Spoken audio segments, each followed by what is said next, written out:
Hello student, स्वागत है आपके अपने चैनल नेक्स्ट क्लासेज पर। आज मैं आपको 5 थ्योरी जो मैं पहले कहा था कि मैं पढ़ाने वाला हूं, वो 5 थ्योरी आपको मैं आज पढ़ाने वाला हूं। मैंने इससे पहले आपको 4 लेक्चर मशीन डिज़ाइन के दे चुके हैं और उसमें हमने कॉम्प्लेक्स स्ट्रेस के बारे में चर्चा करी है और उसके सारे फार्मूले हमने प्रूव करे हैं। उसी फार्मूले का यूज करते हुए मैं इसमें सारी चीज़ें आपको बताने वाला हूँ। तो चलिए आज की फर्स्ट थ्योरी है, शुरू करते हैं। मैक्सिमम प्रिंसिपल स्ट्रेस थ्योरी, इसको हम रैंकाइन थ्योरी भी बोलते हैं। ठीक है, तो शुरू करते हैं आज का इस लेक्चर को। फर्स्ट आपका है मैक्सिमम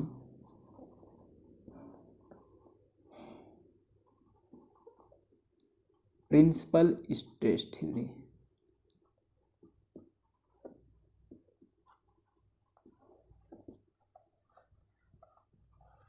ठीक है, इसको हम रैंकाइन थ्योरी के नाम से भी जानते हैं। ठीक है, और रैंकाइन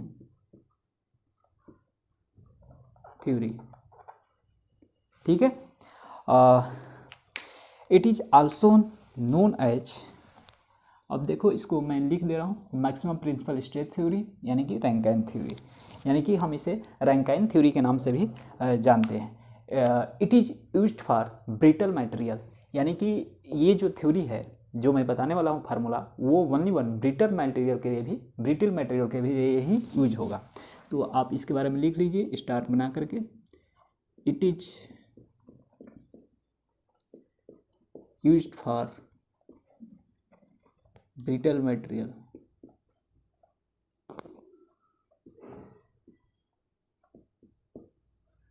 ठीक है। तो मैं आपको एक बता दूं कि जहाँ भी ये स्ट्रेस आएगा वो जो थ्योरी होगी ओनली यूज होगी ब्रिटल मटेरियल के लिए, और जहाँ पर भी शियर स्ट्रेस आएगा ये है आपका principal stress theory.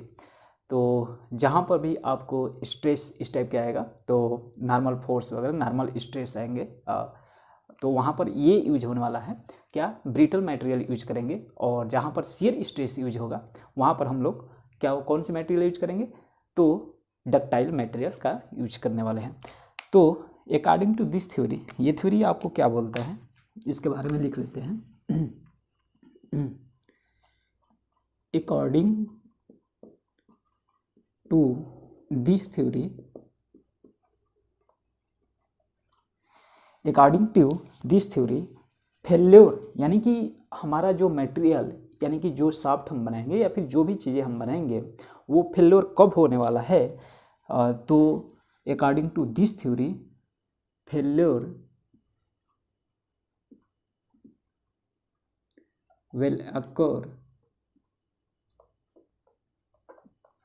failure will occur when maximum principal tensile stress, maximum principal tensile stress, यानी कि हमने ये फार्मूला आपको बताया था टेंसाइल स्ट्रेस F1, इसको हम सिग्मा 1 से भी इंडिकेट कर सकते हैं F1 को। ठीक है, तो इसको सिग्मा 1 से आपके बुक में दे रखा होगा, मैंने F1 के द्वारा बताया था। ठीक है, F1 in complex system reaches value in complex system reaches value of maximum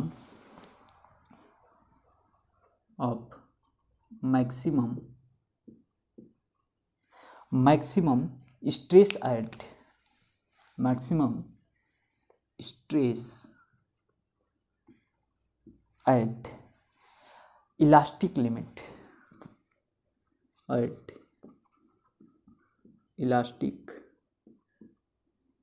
limit, ठीक है, अंडर सिंपल टेंशन,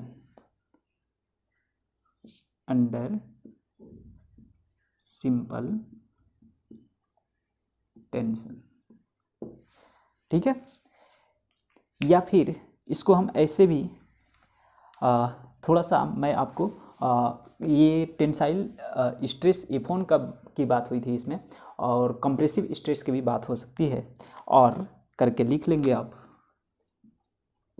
और करके लिख लेंगे कि मिनिमम प्रिंसिपल स्ट्रेस और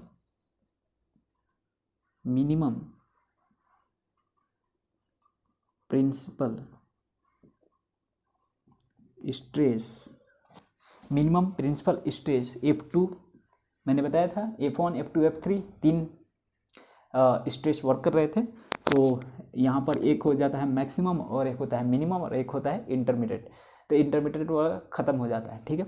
तो यहाँ पर F2 मिनिमम हमने माना है, इसको सिग्मा 2 से इंडिकेट कर सकते हैं, मिनिमम प्रिंसिपल स्ट्रेस, ठीक है। Minimum principal stress F2 it is, ये क्या होगा, ये जो होगा ये कंप्रेसिव स्ट्रेस होगा, और ये क्या है, टेंसाइल स्ट्रेस। तो ये टेंसाइल स्ट्रेस हमेशा पॉजिटिव आएगा और कंप्रेसिव स्ट्रेस हमेशा नेगेटिव आएगा।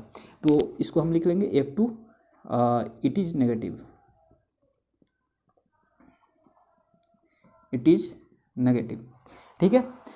Reaches elastic limit in simple compress, reaches elastic limit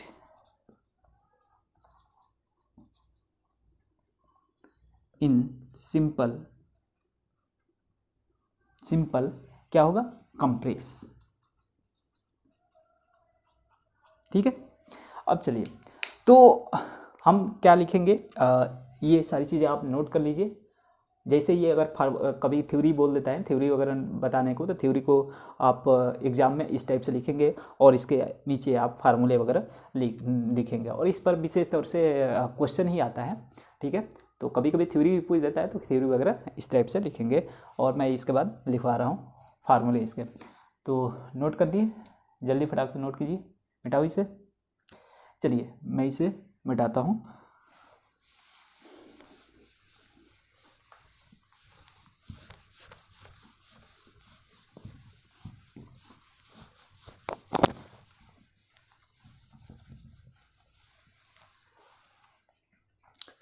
maximum और मिनिमम हमने क्या लिखवाया था, फार्मूला हमने पिछले लेक्चर में प्रूव करवाया था। अगर आपने पिछला लेक्चर नहीं देखा है तो आप कॉम्प्लेक्स स्ट्रेस के सारे लेक्चर, आप 4 लेक्चर हमने दिया है, बहुत ज़्यादा नहीं है, 1.5 से 2 घंटे का लेक्चर होगा, और चारों लेक्चर मिल करके। तो उस लेक्चर को देखिए पहले, और फार्मूले देखिए कि कहाँ से प्रूफ हुआ, कैसे हुआ, आया। इसके बाद ये आपको लेक्चर समझ में आएगा, ठीक है। तो हमने F1 और 2 का क्या लिखवाया था कि F1 और 2 is equal to Fx plus Fy by 2 plus minus 1/2 root में Fx माइनस Fy का होल स्क्वायर प्लस 4QXY का होल स्क्वायर, यानी कि Q का होल स्क्वायर, ठीक है। ये वाला फार्मूला हमने प्रूव करवाया था, पिछला लेक्चर ज़रूर देखिए आप, और समझिए कि ये फार्मूला कहाँ से आया। तो अगर हमें मैक्सिमम प्रिंसिपल स्ट्रेस फाइंड करना हो, मैक्सिमम प्रिंसिपल स्ट्रेस, तो F1 हम लिखेंगे, क्या लिखेंगे, F1 इजकल टू क्या हो जाएगा, Fx plus Fy by 2 plus हो जाएगा यहाँ पे मैक्सिमम पे, और 1/2 अंडर रूट में Fx माइनस Fy का होल स्क्वायर प्लस 4QXY का होल स्क्वायर। ये फार्मूले हो जाएंगे, आपको सीधे सीधे समझ में आ रहा होगा, ये प्लस माइनस से कोई घबराने की ज़रूरत नहीं है। इसमें क्या होगा कि जब F1 यानी कि मैक्सिमम प्रिंसिपल स्ट्रेस, तो यहाँ पर क्या हो जाएगा प्लस, क्योंकि जुड़ेगा तभी तो बड़ा होगा यार संख्या निम्न। अरे यार आप देखो 1 और यहाँ पर +2 दिया है, 1 + -2, यहाँ पर मैक्सिमम कब होगा, जब यहाँ पर प्लस रखेंगे 3 होगा, और मिनिमम कब होगा, जब 1 माइनस रखेंगे नीचे वाला -2। बातें समझ आ रही। तो इसी तरह है ये। अब यहाँ पर मिनिमम प्रिंसिपल स्ट्रेस की बात करें अगर, याद कर लीजिएगा आप आसानी से, मिनिमम प्रिंसिपल स्ट्रेस क्या हो जाएगा, मिनिमम प्रिंसिपल स्ट्रेस की बात करें अगर, तो F two equal to F x plus F y by two minus 1/2 under root में F x minus F y का होल स्क्वायर प्लस 4qxy का होल स्क्वायर। ठीक है, ये वाला फार्मूला आपको मिल जाएगा और ये सारी चीज़ें आप नोट कर लीजिए। ठीक है, अब देखिए मिनिमम प्रिंसिपल स्ट्रेस हो गया, मैक्सिमम प्रिंसिपल स्ट्रेस यहाँ पर मैंने आपको फार्मूला बता दिया। अब देखिए, अगर मान लीजिए कोई स्पेसिमेन है, तो मान लीजिए हम टेंसाइल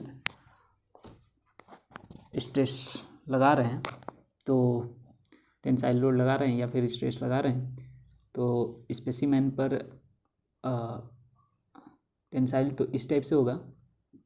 ठीक है, विद इन इलास्टिक लिमिट, यहाँ पर एफ टी में लिख दे रहा हूँ, टेंसाइल है तो एफ टी लिख दिया, तो ये विद इन इलास्टिक लिमिट, यानी कि इलास्टिक लिमिट के अंदर ही टेंसाइल स्ट्रेस हम लगाएंगे।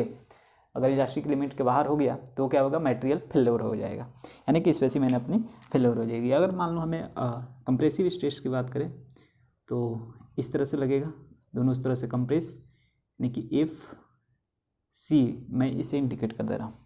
ठीक है, विद इन इलास्टिक लिमिट ये भी होगा। बातें समझ में आ रही है? अब इसको नोट कीजिए और अपना जो भी है स्पेसिमेन या फिर मटेरियल कब फेल होने का उस पर हम चर्चा कर लेंगे। तो ये थ्योरी आपकी समाप्त हो जाएगी। मिटाओ इसे, चलिए मैं इसे मिटाता हूँ।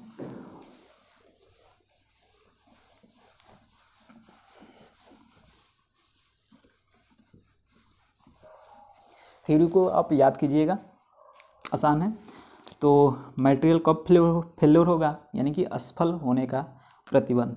ठीक है, failure condition, failure condition, failure condition कब है भैया?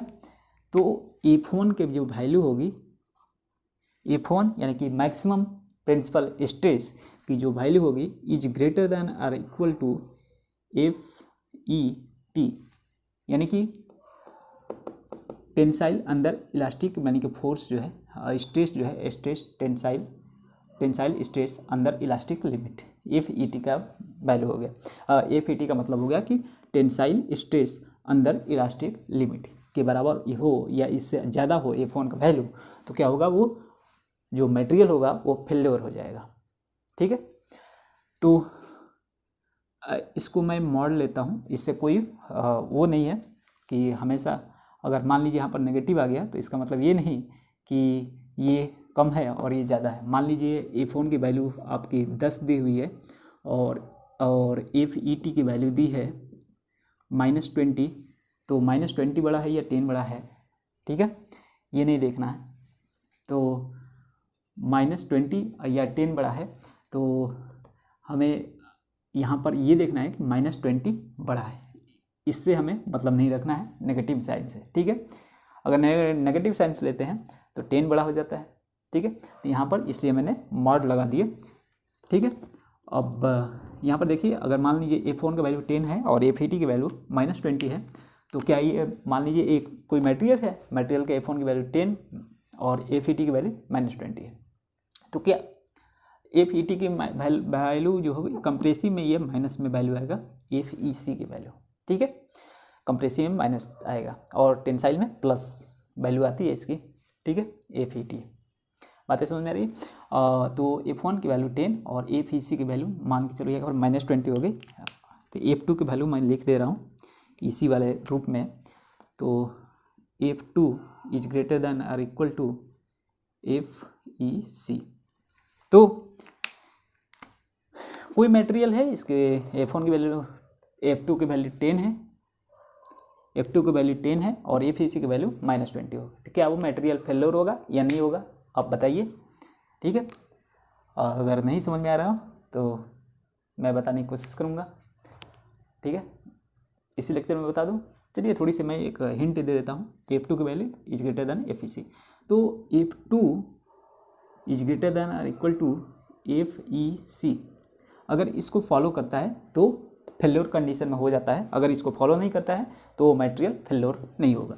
F2 का वैल्यू है 10, is greater than equal to -20 mod में है तो यह हो जाएगा 20। तो क्या 10 जो बड़ा है 20 से बड़ा है क्या? नहीं, यानी कि इसका मतलब कि ये जो मटेरियल दी हुई है इस लेवल की, तो वो मटेरियल फेल्योर नहीं होगा इस कंडीशन में। ठीक है, तो ये जो था मैक्सिमम प्रिंसिपल स्ट्रेस थ्योरी यानी कि रैंकाइन थ्योरी थी, ये आपकी समाप्त हुई। और इस पर मैं सवाल कराऊंगा पांचों थ्योरी पढ़ा करके, तो पांचों थ्योरी मैं लिखवा दे रहा हूँ, आप लोग याद कीजिए और इसके बाद मैं सवाल इस पर करवाने वाला हूँ। तो सेकेंड थ्योरी मैं लिखवा देता हूँ, मैक्सिमम शियर स्ट्रेस थ्योरी, इसको मिटा रहा हूँ मैं। ठीक है, नोट कर लीजिएगा, स्क्रीनशॉट लेकर के। तो दूसरी थ्योरी आपकी है maximum shear stress theory.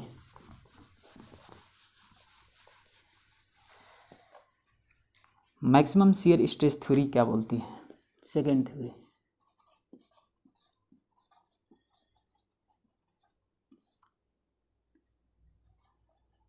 Maximum shear stress theory. Maximum shear stress theory क्या बोलती है कि it is also known as, माने कि यानी कि इस थ्योरी को हम गेस्ट और ट्रिस्का थ्योरी भी कहते हैं। ठीक है, तो क्यू मैक्सिमम इस कंडीशन में हम देख लेंगे, पहले लिख लेते हैं कि it is also known as, it is also known as Tresca, Tresca और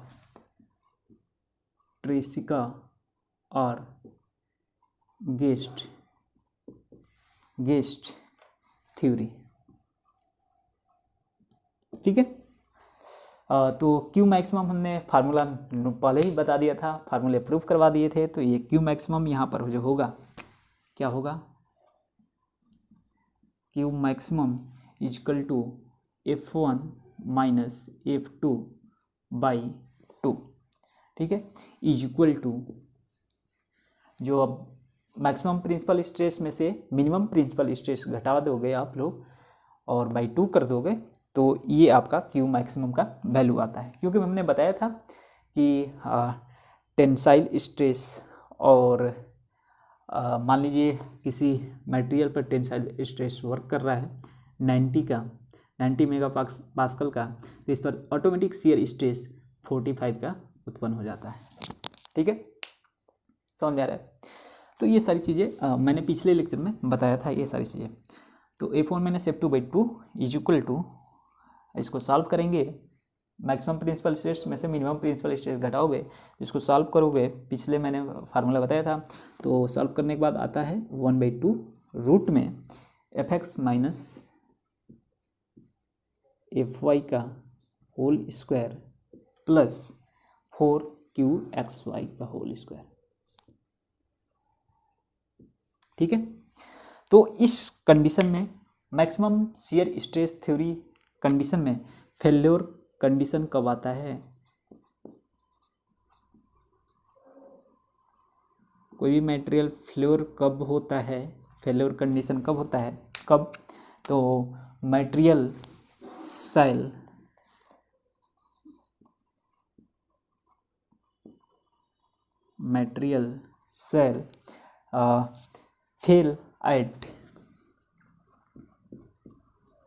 fail at maximum tensile strength, fail at maximum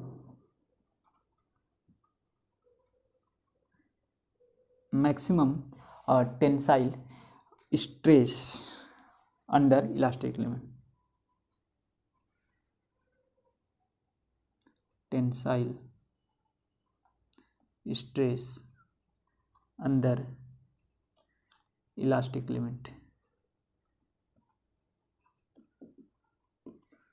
तो material shall fail at maximum tensile stress under elastic limit, यानी कि F1 माइनस F2 बाई 2 की जो value होगी is greater than or equal to F E T by 2 के value से अगर अधिक हो जाती है इसकी value F1 minus F2 by 2 की वैल्यू, तो उस कंडीशन में हमारा मटेरियल फेल्योर हो जाता है, यानी कि यही कंडीशन है। डेट सिंप्लाई हम इसको लिख सकते हैं, 2 से 2 कैंसिल हो जाएगा, F1 minus F2 is greater than or equal to FET।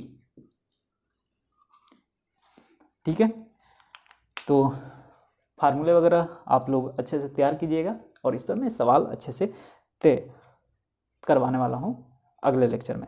तो ये हो गई आपकी सेकेंड थ्योरी कंप्लीट, और थर्ड थ्योरी की मैं बात करने वाला हूँ स्ट्रेन एनर्जी थ्योरी के बारे में।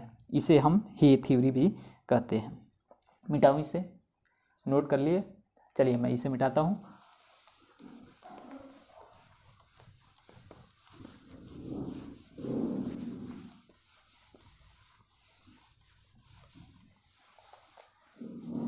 सेकेंड की जगह पे थर्ड लिख लीजिए,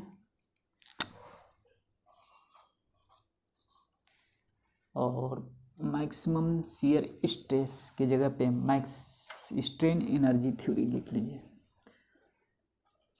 स्ट्रेन एनर्जी थ्योरी। जब आप सवाल मैं जब लगाऊंगा तो आपको समझ में आ जाएगा कि इसका यूज कैसे कैसे है सारी चीज़ें। स्ट्रेन एनर्जी थ्योरी यानी कि इसको हे थ्योरी भी कहा जाता है।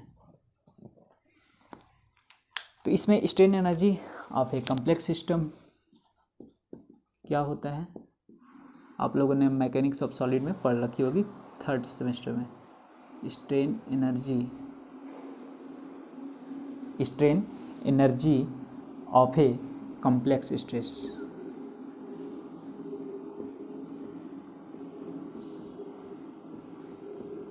ऑफ ए कॉम्प्लेक्स स्ट्रेस क्या होता है, U C is equal to 1/2E कोष्टक में क्या होता है, F1 square plus F2 square, F1 square plus F2 square plus F3 square, इसके बाद माइनस 2/M कोष्टक में F1 F2 plus F2 F3, F1 F2 plus F2 F3 plus F3 F1। ये वाला फार्मूला होता है। तो ये हो गया आपका strain energy of a complex stress, और इसको हमने यूसी से डिनोट कर दिया। तो this theory gives satisfactory result for material whose FC is equal to FT। यानी कि क्या लिखेंगे, this theory gives satisfactory results for material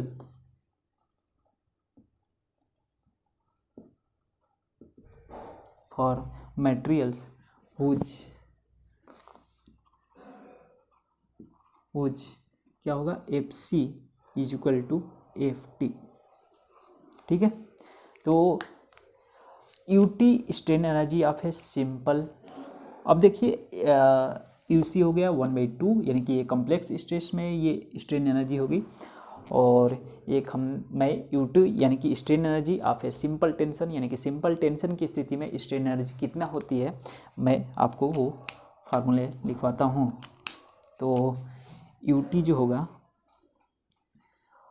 strain energy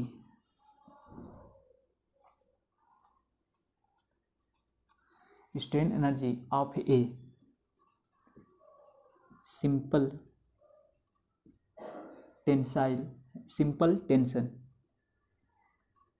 tension ये हो जाएगा आपका FET या EC का स्क्वायर अपॉन 2E।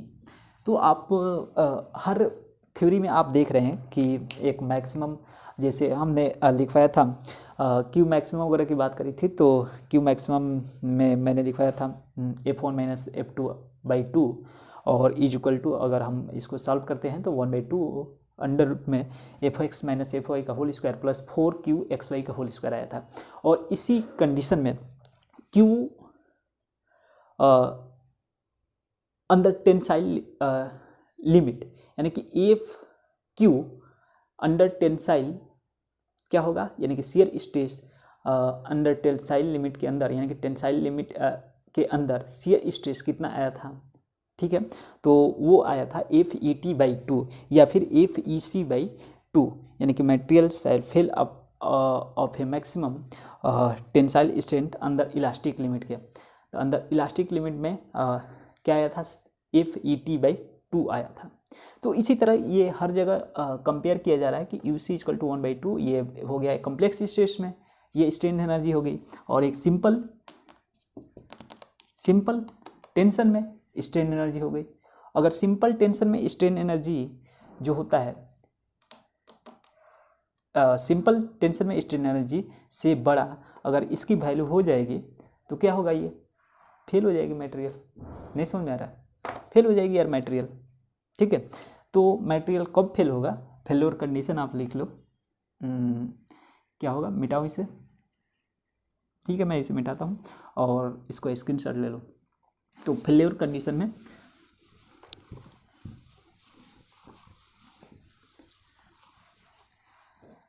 तो फेल्योर कंडीशन कब होगा भैया,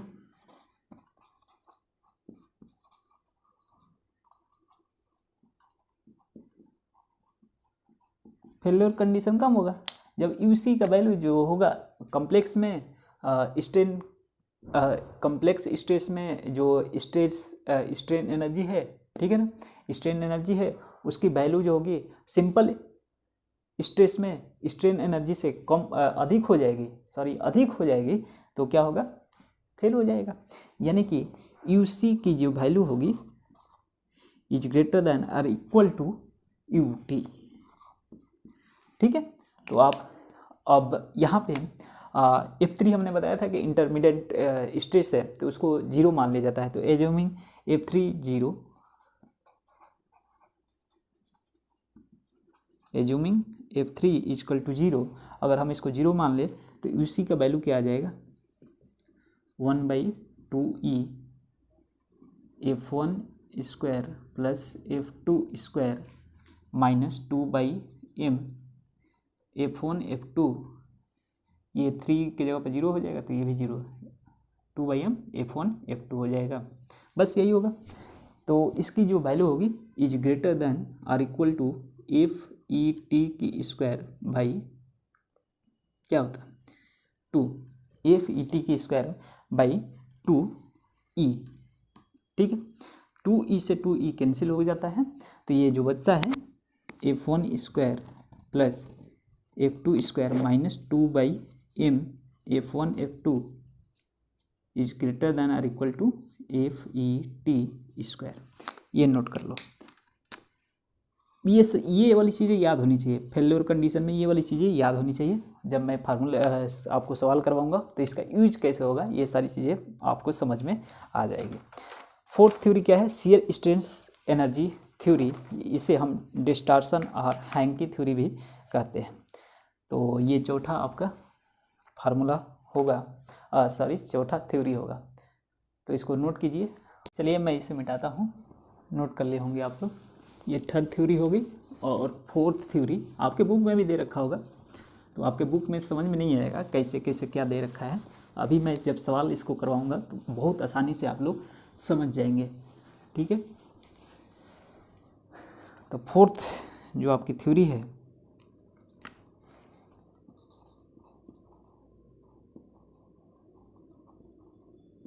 फोर्थ थ्योरी जो है shear strain energy theory, shear strain energy theory, shear strain energy theory. इससे हमने पहले क्या लिखा था, strain energy theory. Strain energy theory ध्यान रखना, शियर स्ट्रेन एनर्जी थ्योरी और स्ट्रेन एनर्जी थ्योरी में, ठीक है ना। इसको हम डिस्टॉर्शन भी बोलते हैं, डिस्टॉर्शन थ्योरी, या फिर इसे हम हैंकी थ्योरी, हैंकी, या फिर एक और है वॉन मिसेस थ्योरी भी कहते हैं। ठीक है, Mrs hanky theory, distortion hanky और वॉन मिसेस थ्योरी भी कहते हैं। तो शियर स्ट्रेन एनर्जी थ्योरी, इसके बारे में हम थोड़ी सी चर्चा कर लेते हैं। तो बस करना क्या है इसमें कि शियर स्ट्रेन एनर्जी थ्योरी में करना क्या है, शियर स्ट्रेन एनर्जी थ्योरी, यानी कि shear strain energy in a complex system,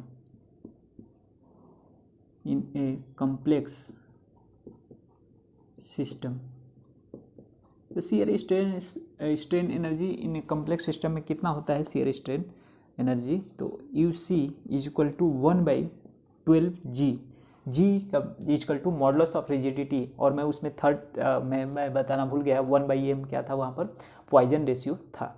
ठीक है, पॉइजन रेशियो, लेटरल स्ट्रेन अपान में लॉन्गिट्यूडनल स्ट्रेन को ही पॉइजन रेशियो बोलते हैं। ठीक है, तो UC is equal to 12G कोष्टक में F1 माइनस F2 का whole square plus F2 minus F3 का whole square plus F3 minus F1 का होल स्क्वायर, ये फार्मूला होगा शियर स्ट्रेन एनर्जी। ये आप कम मैकेनिक्स ऑफ सॉलिड में पढ़ रखे होंगे, ये फार्मूले कहाँ से आते हैं। अगर नहीं पढ़ रखा होगा तो आप कमेंट करना, कमेंट बॉक्स आपके लिए खाली है, आप कमेंट करना, मैं इसको प्रूव करवा दूंगा कि ये कहाँ से आया, समझा दूंगा। ठीक है, तो ये चीज़ें होगी। अब सिंपल में लिखेंगे, सिंपल वाले में shear strain energy in a simple tensile, यानी कि shear strain energy in a simple tensile. अब आपको थोड़ा सा अनुमान लग गया होगा कि क्या क्या किया जा रहा है। कॉम्प्लेक्स सिस्टम में शियर स्ट्रेन एनर्जी दिखा दिया जा रहा है, और shear strain energy in simple tensile में दिखा दिया जा रहा है, और उसको जब फेल्योर कंडीशन कब हो रहा है, जब सिंपल टेंसाइल में शियर स्ट्रेन एनर्जी थ्योरी का जो वैल्यू है किससे कम हो, इससे कम हो, या फिर इसकी जो वैल्यू है shear strain energy in simple tensile से ज़्यादा हो, इसकी वैल्यू, तो क्या हो, उस टाइम में जो अपना मटेरियल जो होगा फेल्योर कंडीशन में पाया जाएगा। ठीक है, तो इसमें UT जो है मैं लिखवा दे रहा हूँ, FE2 स्क्वायर, यानी कि FET का स्क्वायर, यानी कि टेंसाइल है अंदर elastic limit, shear stress tensile में अंदर इलास्टिक लिमिट, हमने इसको लिखवाया। तो FET स्क्वायर अपान में 6G इसकी वैल्यू होती है। ठीक है, तो फेल्योर कंडीशन कब आता है, इसको मिटाऊँ मैं, नोट कर लिए, फटाफट नोट कीजिए, मिटाता हूँ इसे। ठीक है, तो चलिए, तो जल्दी जल्दी मैं लिखवा दे रहा हूँ। अब बस यही मैं थ्योरी इसमें लिखवाने वाला हूँ, अगले में मैं आपको फार्मूले ये सवाल कराने वाला हूँ, इस पर ये ख़त्म हो जाएगा आपका। तो इसमें फेल्योर कंडीशन कब आएगा,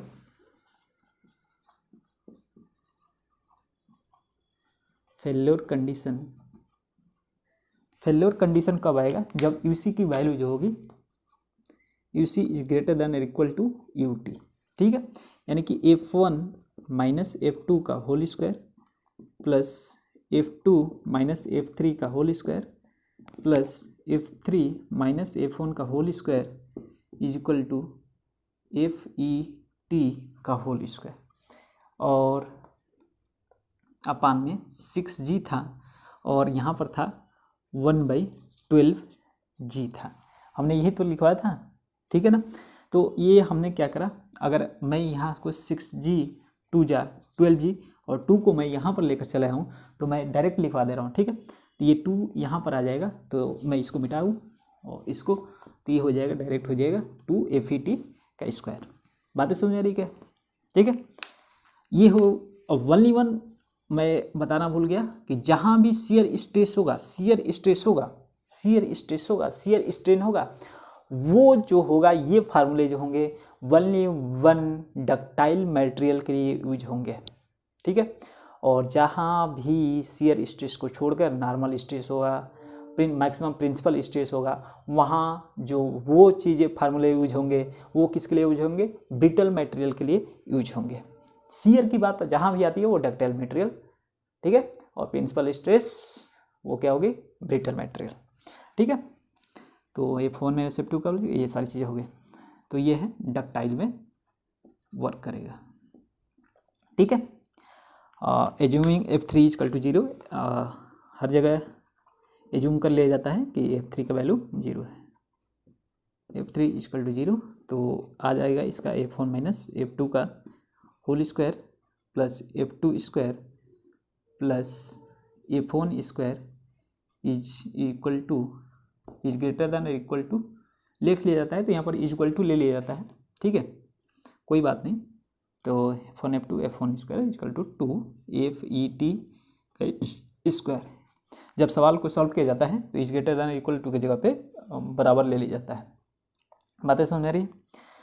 तो ये हो गई, यहाँ पर भी लिख दो is greater than equal to. तो ये आपका ये भी फार्मूला बन के तैयार हो गया। अब 5th थ्योरी आपकी, मैं आपको लास्ट थ्योरी लिखवाने जा रहा हूँ। नोट करिए, नोट किया गया? मिटाऊँ इसे? चलिए मैं इसे मिटाता हूँ, स्क्रीनशॉट ले लीजिएगा और फेयर कॉपी जरूर बनाइएगा, नोट्स जरूर बनाइएगा, क्योंकि मशीन डिज़ाइन पढ़ रहे हैं और मशीन डिज़ाइन हर जगह वर्क करता है, हर जगह काम में आएगा आपके, और इसमें फेल होने के चांसेस बहुत ज़्यादा रहते हैं अगर आप अच्छे से पढ़ते नहीं हैं। तो अगर आपको अच्छे से कोई भी सवाल समझ में नहीं आता है तो फेल होने के चांस बहुत ज़्यादा रहते हैं। ठीक है, चलिए मैं इसे मिटाता हूँ। ये हो गई आपकी 4th थ्योरी। क्या थी? Shear strain energy theory. इसे हम डिस्टॉर्शन या हैंगी थ्योरी भी कहते हैं। ठीक है, तो फेलियर कंडीशन की बात हो गई थी। अब इसमें मैं अब 5th थ्योरी लिखवाने जा रहा हूँ। 5th थ्योरी है आपकी, क्या है? Maximum principal strain theory. Maximum principal strain theory. Maximum principal strain theory, इसे सन बेनान थ्योरी भी कहते हैं। सन बेनान थ्योरी भी कहते हैं। अलग अलग बातों से ये बता देगा, क्वेश्चन में पूछ लेगा कि सेंट बेनान थ्योरी से मटेरियल फेल्योर कब हो रहा है, कहाँ पर हो रहा है, उसमें एफ की वैल्यू ज्ञात करना हो तो निकालिए। तो किसी भी थ्योरी से आप निकाल सकते हैं। ठीक है, तो जिस थ्योरी से आपको क्वेश्चन में बोलेगा उसी थ्योरी से आप निकालेंगे। तो principal strain due to F1, तो प्रिंसिपल स्ट्रेन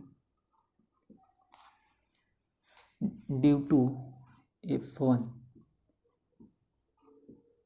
तो F1 जो स्ट्रेस होगा, टेंसाइल स्ट्रेस की बात कर रहा हूँ। F2 क्या लिया जाएगा? टेंसाइल स्ट्रेस, और F2 क्या होगा? Compressive stress. F1 tensile stress, F2 compressive stress. तो F1 को मैं सिग्मा 1 भी बताया था कि बुक में सिग्मा 1 भी दे रखा होता है। ठीक है, तो नोट कर लीजिएगा। E1 इज इक्वल टू क्या हो जाएगा? 1/E, 1/E। ठीक है, 1/E F1 कोष्टक में F1 माइनस क्या हो जाएगा? 1/M कोष्टक में F2 प्लस F3। ठीक है, ये आता है principal strain due to F2। तो principal strain due to F2, F2 के कारण प्रिंसिपल स्ट्रेन कितना आ जाएगा? E2 इक्वल टू क्या हो जाएगा? 1/E। F1 की जगह पर F2 लिख दो, माइनस 1/m, ये क्या हो जाएगा F2 यानी कि F3 प्लस F1, ठीक है, ये चीज़ें हो जाएगी। तो सिंपल टेंशन में क्या हो जाएगा, आगे में लिखेंगे, सिंपल टेंशन में स्ट्रेन जो होगा FET अंदर इलास्टिक लिमिट FET जो होगा FET नहीं, सॉरी, सिंपल टेंशन में स्ट्रेन, तो ET इज इक्वल टू क्या हो जाएगा FET बाई E, ठीक है। सिंपल कंप्रेशन में, सिंपल कंप्रेशन FEC सॉरी क्या होगा स्ट्रेन यानी कि EC is equal to FEC upon capital E, ये है modulus of elasticity capital E, ठीक है। तो ये चीज़ें हो गई। अब फेल्योर कंडीशन कब आएगा, मैं इसके बारे में लिखवा दे रहा हूँ कि फेल्योर कंडीशन कब आएगा। ये आपका थ्योरी है, मिटाऊँ, चलिए मैं इसे मिटाता हूँ और फेल्योर कंडीशन की बातें करता हूँ। तो फेल्योर कंडीशन कब आएगा, जब E1 की जो वैल्यू होगी इज ग्रेटर दैन ET, या फिर E2 की जो वैल्यू होगी इज ग्रेटर दैन EC। तो failure condition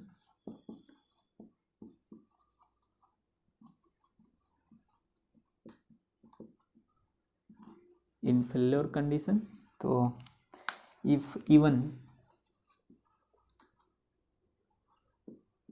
is greater than और इक्वल टू ET, ठीक है। तो इसको सॉल्व करेंगे तो 1/E कोष्टक में F1 था minus 1/m F2 plus F3 is equal to FET by E आया था। तो E से E कैंसिल हो जाता है, डेट सिंपली क्या आ जाएगा F1 minus 1/m F2 plus F3 is equal to FET। Assuming F3 zero कर लो, तो assuming F3 is equal to zero, तो यहाँ पर आ जाता है F1 minus 1/m F2 is equal to FET। यहाँ पर लिख लो इज ग्रेटर देन और इक्वल टू, यहाँ पर भी लिख लो इज ग्रेटर देन, जब सवाल हल करेंगे तो इज इक्वल टू लिख लेंगे, ठीक है। तो ये हो जाएगा F1 minus 1/m F2 is greater than equal to FET। E2 की वैल्यू इसी तरह नोट कर लेंगे, E2 is greater than equal to EC। तो ये भी आप सॉल्व करेंगे तो आ जाएगा F2 माइनस 1/m कोष्टक में हो जाएगा F1 प्लस F3, ठीक है, इज ग्रेटर देन और इक्वल टू FEC, ठीक है। तो ये चीज़ आएगी, इसमें भी एजूंगी F3 जीरो कर लोगे तो आपका एक फार्मूला निकल के सामने आएगा, ठीक है। कहीं कहीं F3 दिया रहता है तो उसको ये भी चीज़ें याद रखनी पड़ती हैं, जहाँ F3 दिया रहता है तो कोई ज़रूरी नहीं है कि यही चीज़ याद रखनी है, ये भी चीज़ें आपको याद रखनी है। तो ये रहे आपके 5 थ्योरी, और मैं नेक्स्ट लेक्चर में इस पर सवाल कराने वाला हूँ। तब तक आप लोगों को ये चारों लेक्चर और ये 5वां लेक्चर जो मैं अभी आपको प्रोवाइड किया, ये 5 थ्योरी का, ये 5 थ्योरी आप लोग याद कीजिए और फार्मूले को देखिए और माइंड में सेटअप करने की कोशिश कीजिएगा। इसके बाद इसी पर मैं सवाल करवाने वाला हूँ, जिससे आपको पता चल जाएगा कि ये फार्मूले कहाँ कैसे यूज हो रहे हैं, ठीक है, सवालों में। और ये सवाल आपके 5 नंबर एग्ज़ाम में पक्के करेंगे। बातें समझ में आ रही है? तो अगर आपको मशीन डिज़ाइन में पास होना है और एक अच्छे मार्क्स से पास होना है तो आपको ये सारी चीज़ें पढ़नी पड़ेगी, और अगर आप मैकेनिकल इंजीनियरिंग के अच्छे इंजीनियर बनना चाहते हैं तो ये सारी चीज़ें आपको आनी चाहिए। बाकी जानते ही हैं करना क्या है। अगर आपको ये वीडियो पसंद आई है तो कृपया वीडियो को लाइक करें, अपने दोस्तों के साथ शेयर करें और चैनल को सब्सक्राइब करें। मिलते हैं नेक्स्ट लेक्चर में, तब तक के लिए धन्यवाद। जय हिंद।